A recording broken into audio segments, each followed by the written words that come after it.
आम बजट पेश हो गया है। हमारे साथ बात करने के लिए हैं एसोचैम के एडवाइज़र राहुल गर्ग साहब। सर, सबसे पहले संसद टीवी पर बहुत बहुत स्वागत आपका। धन्यवाद। सर, अमृतकाल का ये बजट माना जाता है। एज ए एक्सपर्ट आप इस पूरे बजट को कैसे देखते हैं? देखिए, ये बजट अमृतकाल का बजट होने के साथ साथ एक ऐसी स्थिति में बजट बना है जो कि पिछले 6 बजटों से बड़ा डिफरेंट है।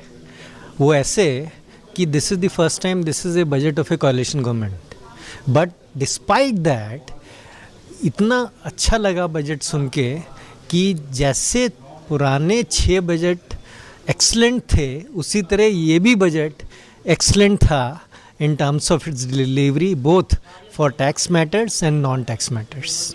सर, चूँकि लंबे समय से आप तमाम जो बिंदु हैं बजट के उस पर नज़र रख रहे हैं, आम लोगों के लिहाज से अगर मैं आपसे जानना चाहूँ तो आम लोगों के लिहाज से आप इस बजट को कैसे देखते हैं? देखिए, 3 चीज़ें आम लोगों के लिहाज से बहुत ज़रूरी होती हैं।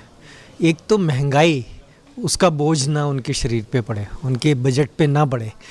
उसका महंगाई को कंटेन करने के लिए आपने देखा कि इन्फ्लेशन के दर एक रेंज में रखी गई है और ये भी रिकग्नाइज़ किया गया है कि कहीं फूड इन्फ्लेशन बढ़ रहा है और उसको टैकल करने के लिए सेपरेट कुछ टारगेटेड तरीके से किया जाएगा। तो मैं कहूँगा इस बारे में बजट के सारे प्रावधान से, मॉनेटरी पॉलिसी के प्रावधान से और ऑपरेशंस के प्रावधान से आम लोगों के लिए महंगाई को कंटेन करना एक बहुत ज़रूरी चीज़ है। वो बड़े इफ़ेक्टिव तरीके से करने की पूरी कोशिश जाहिर है बजट से।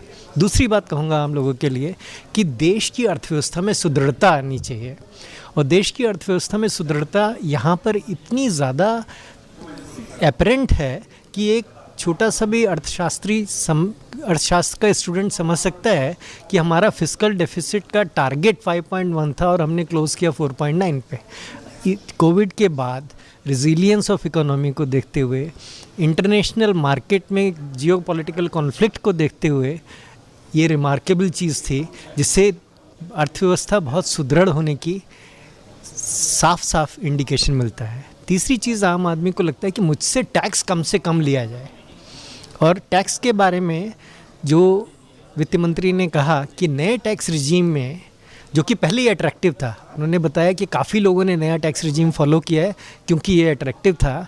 अब उस नए टैक्स रिजीम को फर्दर अट्रैक्टिव बनाने के लिए उसके स्लैब रेट में थोड़ा चेंज किया, उसमें स्टैंडर्ड डिडक्शन बढ़ाई, पेंशन के बारे में चेंज किया, और कुल मिला के 17,500 रुपये का और बेनिफिट लोगों को जो उस स्लैब में है मिल सकेगा।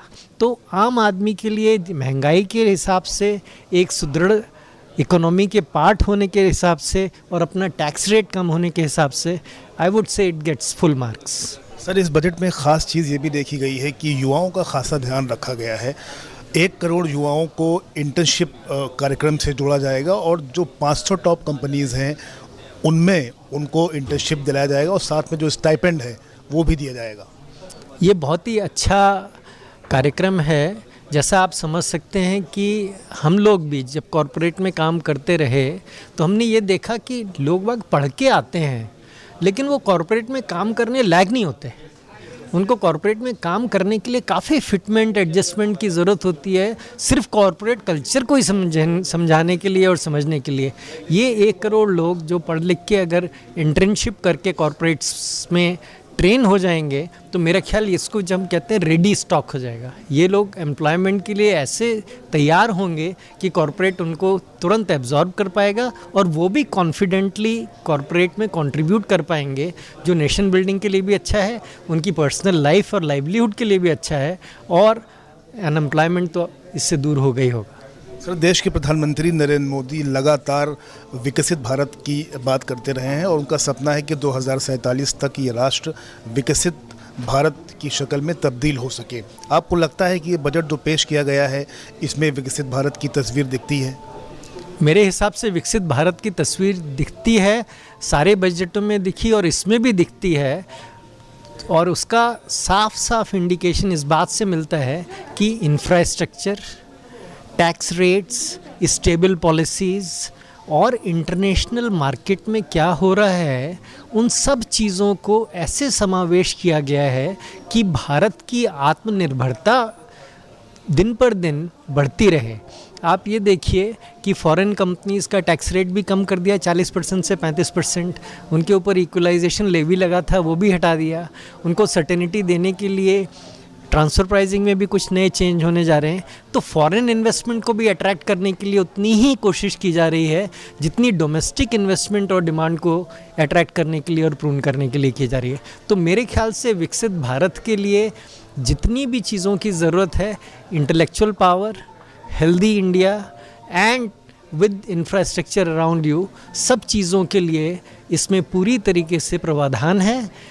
मैं ये समझता हूँ कि अगर लोग बाग टैक्स सिंसियरिटी से देते रहें, सरकार के पास रेवेन्यू आता रहे, तो किसी बात की कमी नहीं है विकसित भारत बनने में। आखिरी सवाल, 10 में से कितना नंबर आप इस बजट को देंगे? 10 में से 11।